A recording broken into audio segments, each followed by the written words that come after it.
नमस्कार दोस्तों, स्वागत है आप सभी का आपके अपने चैनल मूव ऑन स्टडी में। आज मैं आप लोगों के सामने बीएड सेमेस्टर टू का जो क्वेश्चन पूछा गया है 2020-22 के सेशन में वो मैं लेके आऊँ, जो काफ़ी महत्वपूर्ण होने वाली है। तो फ्रेंड्स चलिए मैं स्टार्ट करता हूँ। सबसे पहले असेसमेंट फॉर लर्निंग, यानी फ्रेंड्स मैं आप लोग के सामने पहला पेपर लेके आया हूँ असेसमेंट फॉर लर्निंग, जो बीएड सेमेस्टर टू के लिए पेपर नंबर 8 होते हैं।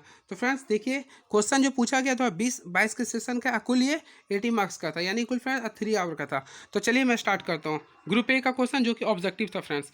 पहला क्वेश्चन क्या है, देखिए आप लोग क्या बोल रहा। निम्नलिखित में कौन सा मूल्यांकन कक्षा प्रक्रिया के दौरान शिक्षक और छात्रों दोनों को निरंतर प्रतिक्रिया देता है। यानी फ्रेंड्स क्वेश्चन ये बोल रहा कौन सा ऐसा मूल्यांकन है जो कक्षा प्रक्रिया के दौरान शिक्षक और छात्रों दोनों को निरंतर प्रतिक्रिया देता है। तो फ्रेंड्स इसका जो राइट आंसर होगा संरचनात्मक आकलन। एंड नेक्स्ट क्वेश्चन इज, माप के अंतर्गत आने वाले मानव व्यवहार के दो पहलू क्या हैं। फ्रेंड्स माप के अंतर्गत जो आते हैं उसमें आपके जो दो पहलू होते हैं, एक होते हैं सबसे पहले भावनात्मक आते हैं, एक मनोक्रियात्मक आता है। यानी कि भाव से भी किसी को मापते हैं और मनोक्रियात्मक से भी पहचानते हैं। ठीक है फ्रेंड्स, तो इसका आंसर ये होगा। नेक्स्ट, स्थानन मूल्यांकन का उचित उदाहरण, यानी friends the suitable example for placement evolution, यानी स्थानांतरण मूल्यांकन का जो सबसे उचित उदाहरण है इसमें होगा इंट्रेंस टेस्ट, क्योंकि इंट्रेंस टेस्ट के बाद ही हम लोग किसी चीज़ में आप लोग आगे बढ़ते हैं। Clear friends. Next, which is called to be good test, यानी एक अच्छा परीक्षण किसे कहते हैं। Measurement, evaluation, both of the. यानी फ्रेंड देखिए, मेजरमेंट और इवेल्युएशन दोनों ज़रूरी होते हैं, क्योंकि मेजरमेंट से किसी चीज़ को मापते हैं और इवेल्युएशन में सब चीज़ आ जाता है। तो यानी इसका बेस्ट होगा बोथ ऑफ दीज। क्लियर है। And very next question is, मूल्यांकन है। फ्रेंड्स मूल्यांकन क्या होता है, देखिए मूल्यांकन दो शब्द से मिलकर बना, एक होता है क्वालिटी, एक होता है क्वांटिटी।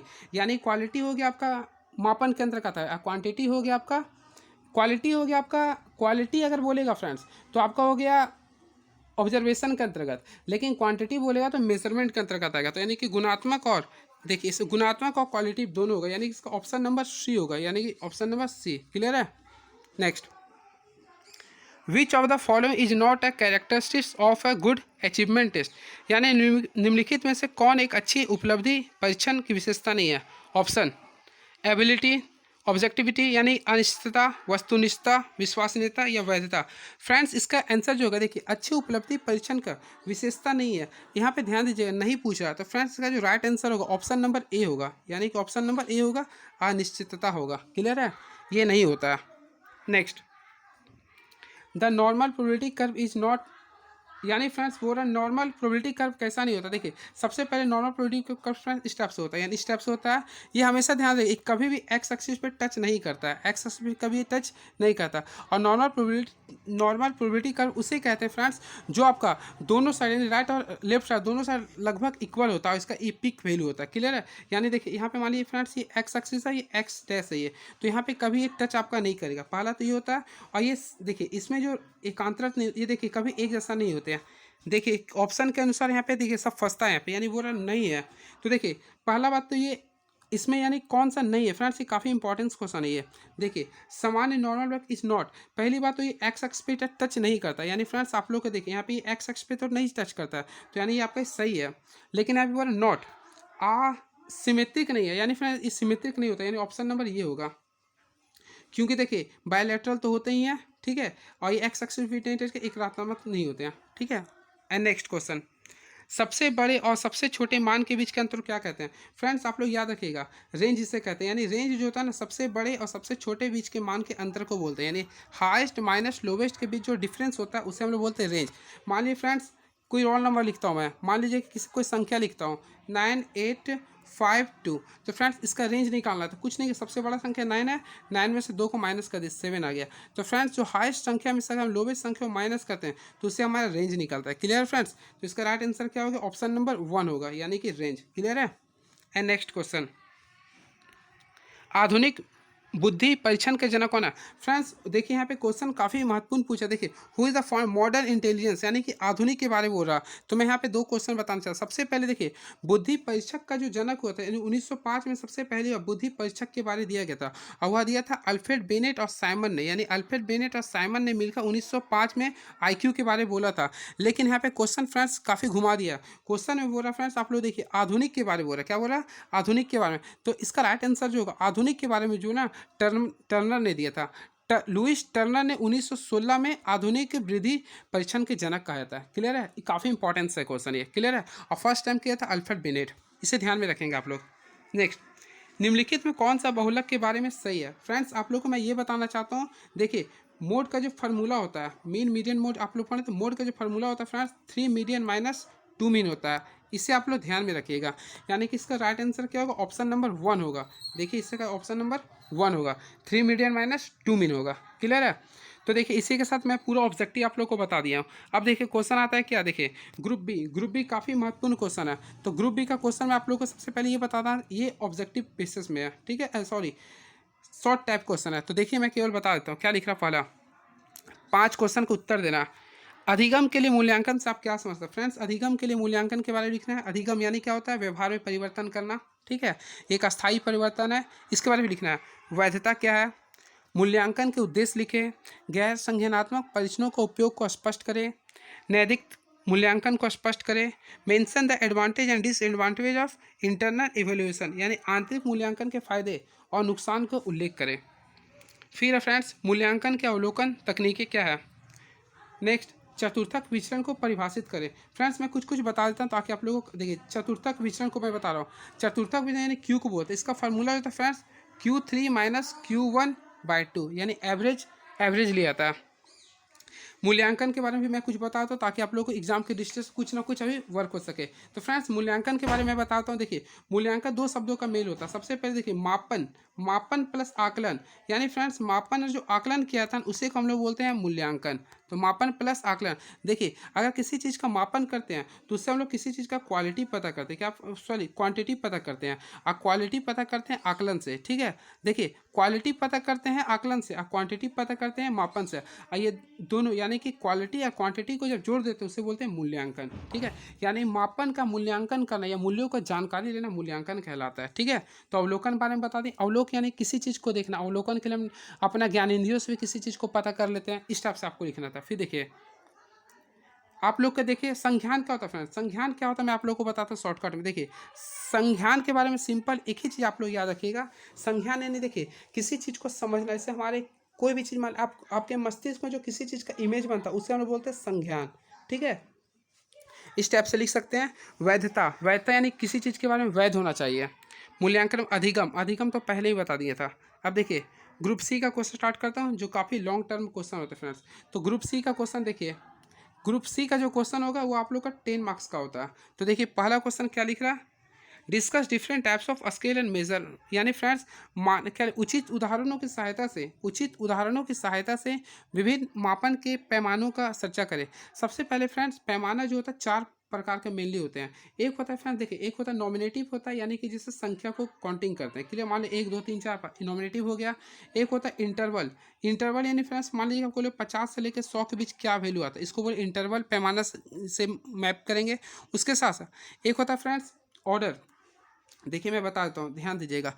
मापन के मेनली 4 प्रकार होते हैं। एक होता है नॉमिनेटिव होता है, इसमें संख्या चीज़ का पता किया जाता है। उसके बाद एक ऑर्डर यानी फ्रेंड्स भारत के प्रधानमंत्री का कौन सा रैंक, यानी प्रधानमंत्री जवाहरलाल नेहरू भारत के फर्स्ट प्रधानमंत्री, ये हो गया ऑर्डर में आ गया, ठीक है।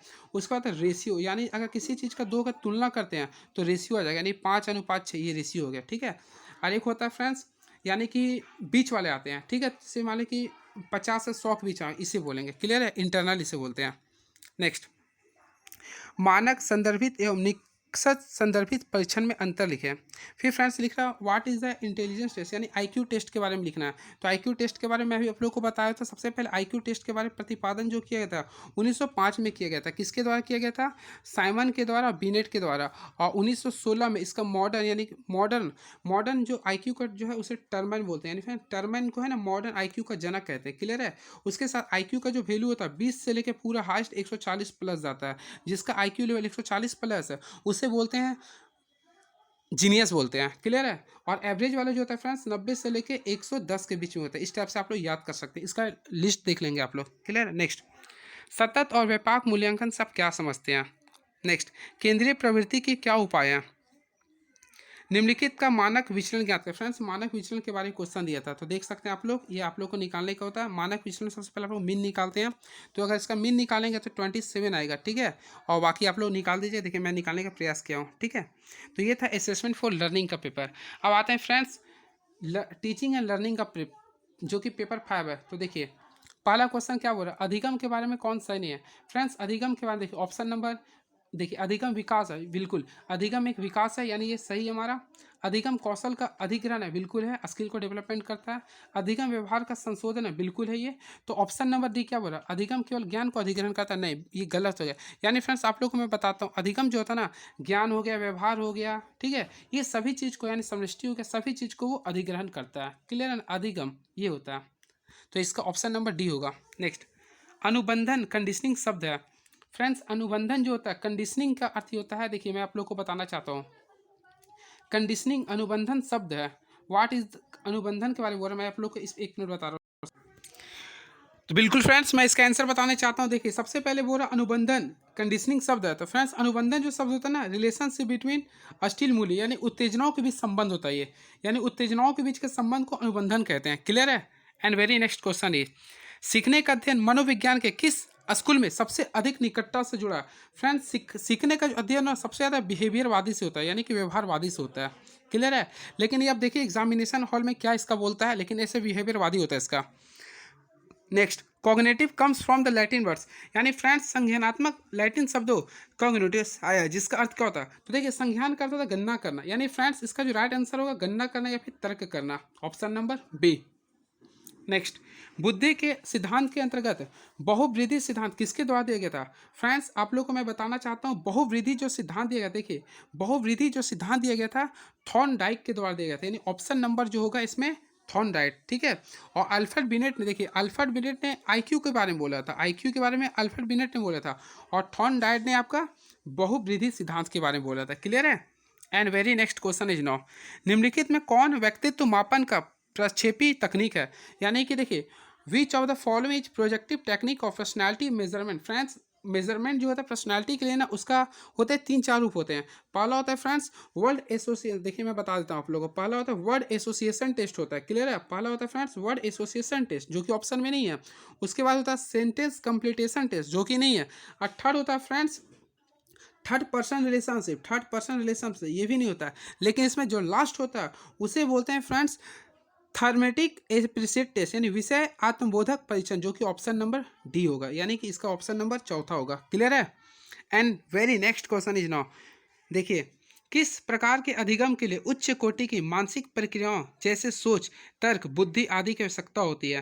तो फ्रेंड्स इसे आप लोग खुद सोच के बताइएगा। वैसे तो देखिए इसे मौखिक अधिगम यानी कि सोच समझ के ही बोलते हैं, अवधारणा अधिगम भी होता है, गामा के निशान छू के पता करते हैं, इसे आप लोग खुद देखिएगा। क्लियर है।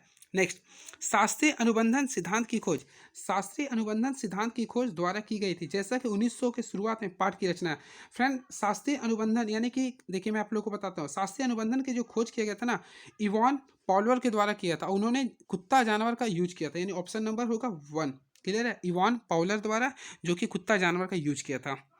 And last Abraham Maslow has given needs as the highest place in the देखिए यानी अब्राहम मास्लो रूल दिया था जागरूकता के लिए। तो उन्होंने कुल 5 रूल दिया था फ्रेंड्स। देखिए पहला में दिया था रोटी पकड़ा कपड़ा मकान, दूसरा में दिया था सुरक्षा पे सम्मान दिया था, और सबसे ऊपर में नहीं, सबसे ऊपर में जो दिया था वह बोला था सम्मान, सम्मान और बोध। तो इसका जो राइट आंसर होगा ऑप्शन नंबर कहाँ पे, सम्मान जो है ना, यानी कि ऑप्शन नंबर सी होगा। ठीक है। आत्मबोध होगा। पहले जगह पे ये दिया था रोटी कपड़ा मकान फ्रेंड्स, दूसरा दिया जहाँ पे दिया था सुरक्षा, तीसरा पे दिया था सम्मान, चौथा पे दिया था प्यार अपनापन, और पांचवा में दिया था आत्मबोध। सॉरी उल्टा हो गया, पहला नंबर पे था रोटी कपड़ा मकान, सॉरी पहले नंबर पे था आत्मबोध। ठीक है फ्रेंड्स। नेक्स्ट तो इसका जो राइट आंसर है फिर से मैं बताता हूँ, इसका राइट आंसर होगा फ्रेंड्स आत्मबोध। आत्मबोध फर्स्ट पोजिशन पे था। ठीक है। आत्मबोध फर्स्ट सेकंड पे था। सबसे लास्ट से मैं बताऊँ, लास्ट पे था रोटी कपड़ा मकान, 4 पे था सुरक्षा, 5 में था फ्रेंड्स, 5 में था सम्मान, सॉरी 3 में होगा सम्मान, और 2 में था प्यार और अपनापन। क्लियर है। नेक्स्ट रचनावादी दृष्टिकोण से सीखने के बारे में कौन सा सही है। फ्रेंड्स रचनावादी इसे आप लोग खुद कर सकते हैं। वैसे इसका जो होता है रचनावादी ज्ञान के निर्माण की प्रक्रिया, यानी ऑप्शन नंबर डी होनी चाहिए। इसे आप लोग देख लेंगे अपने अनुसार। चलिए ये था ऑब्जेक्टिव फ्रेंड्स, आप लोग मिला सकते हैं आपका कितना सही हुआ। अब आते हैं ग्रुप बी की ओर। तो ग्रुप बी काफ़ी महत्वपूर्ण क्वेश्चन है, देख सकते हैं आप लोग, केवल मैं बताऊंगा। अधिगम की विशेषताएं लिखना है फ्रेंड्स। अधिगम के बारे में आप लोग पूरा विशेषताएं लिख सकते हैं, ठीक है, जितना इसके बारे में आप जान रहे। तो ऑप्शन में शुरू में तो ये दिया था। तो अधिगम के बारे में कुछ पॉइंट्स आप लोग को बता देता हूँ जो काफ़ी महत्वपूर्ण हो सकती है। पहला, अधिगम जीवन भर चलता है फ्रेंड्स, यानी ये लाइफ टाइम है ये, यानी अधिगम जो पहला जीवन भर चलते रहता है, क्लियर है। उसके साथ साथ देखिए ये परिवर्तन है, यानी परिवर्तनशील है। फिर इसके साथ साथ ये सार्वभौमिक होते हैं, फिर ये विकासशील होते हैं, ये अनुकूलन होते हैं, ईटीसी कुछ भी लिख सकते हैं इसके बारे में, क्लियर है। नेक्स्ट, आंतरिक और बाहरी प्रति अभिप्रेरणा के बारे में लिखना है फ्रेंड्स, मोटिवेशन के बारे में लिखना है, क्लियर। आंतरिक और बाहरी अभिप्रेरणा। समूह मस्तिष्क के विकास के महत्व पर संक्षिप्त टिप्पणी लिखें। रचनात्मक को बढ़ावा देने के लिए तकनीकों का प्रकारों का उल्लेख करें। फिर मानसिक संदर्भ में शिक्षक की भूमिका के संक्षिप्त टिप्पणी लिखें, सॉरी भारतीय टर्म में। शिक्षण व्यवसाय को व्यवसायिक दक्षता क्यों महत्वपूर्ण है फ्रेंड्स, आप लोग देख सकते हैं क्या क्या क्वेश्चन था। मैं ग्रुप सी की ओर चलता हूँ क्योंकि क्वेश्चन काफ़ी ज़्यादा था। ग्रुप सी में देखिए सबसे पहले बोला अधिगम के लिए अभिप्रेरणा एक अनिवार्य आवश्यकता है, इसके बारे में लिखना था। क्रिया प्रसून अनुबंधन सिद्धांत के विस्तार में लिखना था। चिंतनशील सोच के बारे में लिखना था, देख सकते हैं आप लोग। थॉर्नडाइट के सीखने और परीक्षण और त्रुटि सिद्धांत लिखना, यानी फ्रेंड्स थॉर्नडाइट ने जो चूहे का जो प्रयोग किया था उसके बारे में लिखना था। तो याद रखिएगा कुल चूहे का प्रयोग किया था, कुल 7 स्टेप चला था, उसके बारे में लिखना था। नेक्स्ट, ध्यान शिक्षण सीखने के प्रक्रिया में एक महत्वपूर्ण भूमिका निभाता है, इसके बारे में लिखना है। पावलो के शास्त्रीय अनुबंधन सिद्धांत, यानी जो कुत्ता का प्रयोग करके बताया था उसके बारे में लिखना है। नेक्स्ट, शिक्षण प्रक्रिया में चर, यानी कुल इसके 3 चर होते हैं फ्रेंड्स। ऑब्जर्वेशन होते हैं, हस्तक्षेप होते हैं, ये सब चीज़ के बारे में लिखना था। लास्ट, रचनात्मकतावाद को परिभाषित करें, वायुगास्की का सिद्धांत लिखना फ्रेंड्स। ये क्वेश्चन काफ़ी महत्वपूर्ण था, ये क्वेश्चन आ गया। तो वायुगास्की का सिद्धांत के बारे में आप लोग को लिखना था।